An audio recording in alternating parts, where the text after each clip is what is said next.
So this one's going to be controversial. You are God.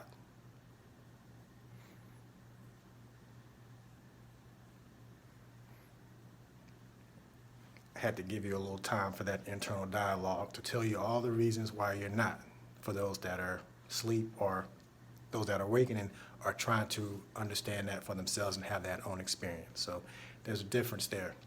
If you're asleep, that's blasphemy. That's you're whatever. If you're awakening, you're exploring that possibility. You're open to the potential of that. When you're awake, you know this. Now, there's no difference between each person in those stages, but the level of consciousness is the difference between the three, right? So your internal dialogue lets you know what you are on that stage.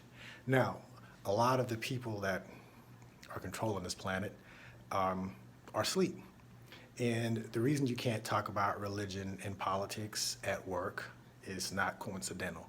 Those two things are the things that are ruling the society. Those two things are the things that keep us divided the most. And in either one of those circles, you will not hear someone tell you that you are God.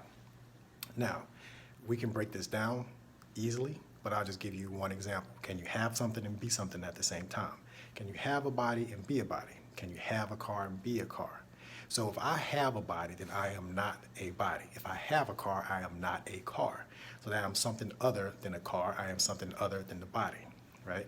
So when you say I am, that is your God self, right? The definition of God is controlled by religion for most people. God is jealous. Think about it. If I'm an artist or a creator, would I ever be jealous of any of my creations? I created them. If I have children, would I ever create a place of ever-living torment to get them punished for eternity if I love them? So these are things you can ask yourself, but the religious programming is strong. But the reality is you're God. You are who you are. You can run from it for as long as you want, for as many lifetimes as you want, but you are who you are. You're a spiritual being having a human experience, and that spiritual being is connected to God and one with God. God is everything, that's including you, and we're just part of it. Now, just like a skin cell could say, hey, I am Michael.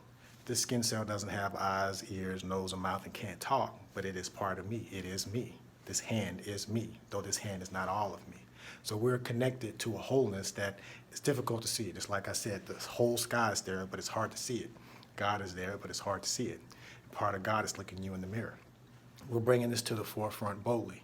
And a lot of the resistance that people are going to have to this idea is resistance that they have to themselves because they see the difference or they distinct between the being and the actions.